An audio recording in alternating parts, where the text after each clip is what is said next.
AP CM Nara Chandrababu Naidu Delhi పర్యటన కొనసాగుతుంది. తొలి రోజు కేంద్ర జలశక్తి మంత్రి సిఆర్ పాటిల్ ని కలిసిన సీఎం ఇవాళ ప్రధాని మోదీతో సమావేశం కానున్నారు. ఇప్పటికే ప్రధాని మోదీ అపాయింట్మెంట్ కూడా తీసుకున్నారు. సీఎం పీఎం మధ్య భేటీ సాయంత్రం 4 గంటలకు జరగనుంది. కేంద్ర బడ్జెట్ ప్రవేశపెట్టిన తర్వాత తొలిసారి చంద్రబాబు ప్రధాని నరేంద్ర మోదీతో భేటీ కాబోతున్నారు. దీంతో ప్రధానితో చంద్రబాబు ఏం చర్చించనున్నారనేది ఇంట్రెస్టింగ్ గా మారింది. ప్రధానితో భేటీ తర్వాత కేంద్ర హోంశాఖ మంత్రి అమిత్ షా, ఆర్థిక శాఖ మంత్రి నిర్మలా సీతారామన్తోనూ చంద్రబాబు సమావేశం కానున్నారు. సాయంత్రం 6 గంటలకు కేంద్ర హోంమంత్రి అమిత్ షాతో కీలక చర్చలు జరపనున్నారు Chandrababu.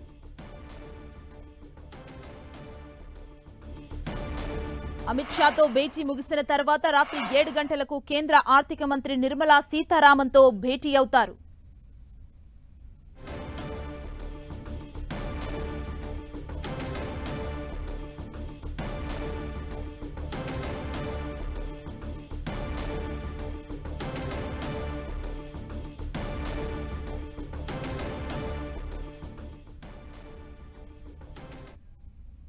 Polavaram project diaphragm wall నిర్మాణ పనుల్ని పాత కాంట్రాక్టు సంస్థ మేఘాకే అప్పగించాలని కేంద్ర, రాష్ట్ర ప్రభుత్వాలు ప్రాథమిక అభిప్రాయానికి వచ్చాయి.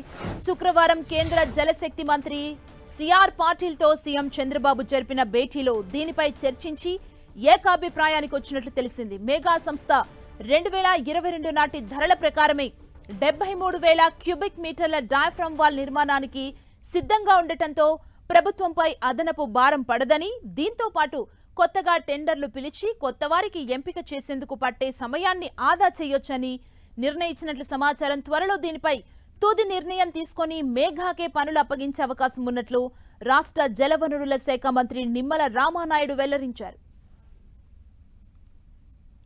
గతంలో 2004-9 మధ్యన కూడా ఇట్లా ఏజెన్సీల్ని మార్చడం ద్వారా తద్వారా 10 సంవత్సరాలు డిలే అవడంతో రేట్ ధరలు కూడా అంచనా వేయ కూడా విపరీతంగా పెరిగిపోయినటువంటి పరిస్థితి మనం చూస్తున్నామని చెప్పారు. అంచేత అటువంటి పరిస్థితులు అంటే గత చరిత్రలో జరిగినటువంటి తప్పులు ఏవైతే ఉన్నాయో వాటి పునరావృతం కాకూడదనే ఆలోచనతో ఎట్ ద సేమ్ టైం అదనంగా మళ్ళీ భారం పడకూడదనేటువంటి ఆలోచనతో ఇప్పుడున్నటువంటి ధరలు కాకుండా ఏదైతే ఆ ఏజెన్సీ గత 2022లో ఏదైతే టెండర్స్ని పార్టిసిపేషన్ చేసి ఆ 29,000 స్క్వేర్ మీటర్లకు ఏదైతే 390 కోట్ల రూపాయలు ఏదైతే ఆ రోజు అంచనా ఏదైతే ఉందో ఈరోజు పెరిగినటువంటి క్వాంటిటీకి ఆ రేట్స్ ప్రకారం వాళ్ళనే ఎగ్జిక్యూట్ చేసినట్లయితే డిలే అవ్వకుండా ఉంటుంది. రెండవది భద్రత విషయంలో కానీ నాణ్యత విషయంలో కానీ ఒకే ఏజెన్సీ ఉంటే రేపు రెస్పాన్సిబిలిటీ ఉంటుందనేటువంటి ఆలోచనతో ఈరోజు ఏదైతే సిడబ్ల్యూసీ కానీ పీపీఏ కానీ మినిస్ట్రీకి సంబంధించినటువంటి అధికారులు కానీ అందరూ కూడా ఆలోచన చేసి అందరూ కూడా అదే అభిప్రాయాన్ని వ్యక్తం చేశారు. దాని ప్రకారమే రేపు నిర్ణయం తీసుకుంటారు. పోలవరం ప్రాజెక్టు పనుల్లో పురోగతి, చంద్రబాబు ఢిల్లీ టూర్ పై మరింత సమాచారం మా ప్రతినిధి గోపి అందిస్తారు.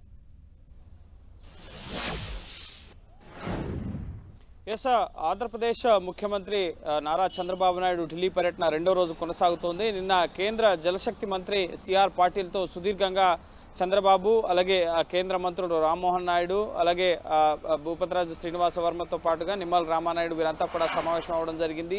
పోలవరం ప్రాజెక్టు నిర్మాణ పనుల బాధ్యత కేంద్ర ప్రభుత్వం తీసుకుంటుందని ఇటీవల బడ్జెట్ ప్రసంగం సందర్భంగా నిర్మలా సీతారామన్ స్పష్టం చేయడం జరిగింది. అందులో భాగంగా ఇప్పుడు నవంబర్ నెల నాటికి పోలవరం ప్రాజెక్టు పనులు ప్రారంభించాలని చెప్పి రాష్ట్ర ప్రభుత్వం భావిస్తోంది. సో అందుకు కావాల్సిన నిర్మాణ పనులకు సంబంధించిన డబ్బుతో పాటుగా ప్రాజెక్ట్ పనులను ఎవరు కొనసాగించాలి అన్న అంశానికి సంబంధించి స్పష్టత తీసుకునేందుకు కేంద్రం వద్దకు రావడం జరిగింది. సో గతంలో 2022లో టెండర్లు దక్కించుకున్న కాంట్రాక్టర్కే ఈ పనులు అప్పగించాలి అని చెప్పి నిర్ణయించినట్లుగా కూడా తెలుస్తుంది. ఎందుకంటే కాంట్రాక్టర్ని మార్చడం వల్ల ప్రాజెక్టు వెనక్కి వెళ్లే అవకాశం ఉంది, అలాగే కాస్ట్ కూడా పెరిగే అవకాశం ఉంది. తర్వాత ఎవరు బాధ్యత తీసుకుంటారు, ప్రాజెక్ట్కి ఏమైనా జరిగితే అది కూడా తెలిసే అవకాశం లేదు. కాబట్టి సో గతంలో ఉన్న రేట్లకే 2022 నాడు టెండర్లు దక్కించుకున్న నాటికి ఏ ధర అయితే ఉందో అదే ధరకి ఇప్పుడు ఎక్స్ట్రాగా డయాఫ్రమ్ వాల్ కొట్టుకుపోయిన నేపథ్యంలో సో ఆ పాడైన ప్రాంతాన్ని పునర్నిర్మించేందుకు అయ్యే ఖర్చును కూడా పాత ధరకే కొనసాగించే విధంగా కాంట్రాక్టర్తో రాష్ట్ర ప్రభుత్వం మాట్లాడడం జరిగింది. సో అందులో భాగంగా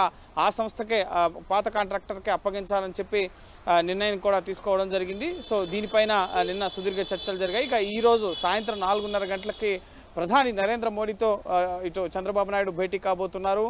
బడ్జెట్ ప్రకటన తర్వాత బడ్జెట్లో ఆంధ్రప్రదేశ్, బీహార్ రాష్ట్రాలను ప్రత్యేకంగా ప్రస్తావించడం జరిగింది. సో రాష్ట్ర విభజనతో నష్టపోయిన ఆంధ్రప్రదేశ్ని ఆదుకునేందుకు కేంద్రం సిద్ధంగా ఉందని చెప్పడం జరిగింది. 15,000 కోట్ల ఆర్థిక సాయాన్ని ఇటు అమరావతికి ఇచ్చేందుకు మేము అన్ని విధాలు, ఒకవేళ అది సరిపోకపోతే ఆ తర్వాత కూడా దాన్ని పొడిగిస్తామన్న హామీని కూడా, అష్యూరెన్స్ని కూడా పార్లమెంట్ వేదికగా ఇచ్చారు. కాబట్టి సో పార్లమెంట్ బడ్జెట్ తర్వాత నీతి ఆయోగ్ సమావేశంలో ఈ అంశాన్ని ముఖ్యంగా పిచ్చాపాటిగా ప్రధాని మోడీకి కృతజ్ఞతలు చెప్పారు. కానీ ఇప్పుడు అఫీషియల్గా చంద్రబాబు నాయుడు ఈ ముఖ్యంగా బడ్జెట్ ప్రవేశపెట్టిన తర్వాత రాష్ట్రానికి కేటాయిస్తామన్న నిధులు, ముఖ్యంగా ఈ 15,000 కోట్లు కానీ అలాగే మిగతా వెనకబడిన జిల్లాలకు కూడా నిధులు ఇస్తామని చెప్పి ప్రకటించారు బడ్జెట్లో. సో వాటికి సంబంధించిన నిధులు మంత్రిత్వ శాఖల వారీగా రాష్ట్ర పునర్నిర్మాణానికి కావాల్సిన నిధులు వెంటనే విడుదల చేయాలి. అలాగే గత జగన్ ప్రభుత్వ హయాంలో చేసిన రుణాలను రీషెడ్యూల్ చేయాలన్న అంశాలతో పాటుగా మరికొన్ని అంశాలను ప్రధాని మోడీ వద్ద ఇటు చంద్రబాబు నాయుడు ప్రస్తావించబోతున్నారు. సో రాష్ట్ర అభివృద్ధి, అమరావతి, పోలవరంతో పాటుగా వెనుకబడిన జిల్లాల అభివృద్ధితో పాటుగా విభజన హామీలు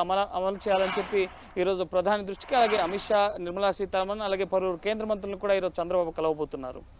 అంటే పోలవరం ప్రాజెక్టుకు సంబంధించి కూడా పనులు స్పీడప్ గా జరుగుతున్నాయి. అదేవిధంగా అమరావతి నిర్మాణానికి సంబంధించి ఎలాంటి చర్చలు జరుగుతున్నాయి కేంద్రంతో?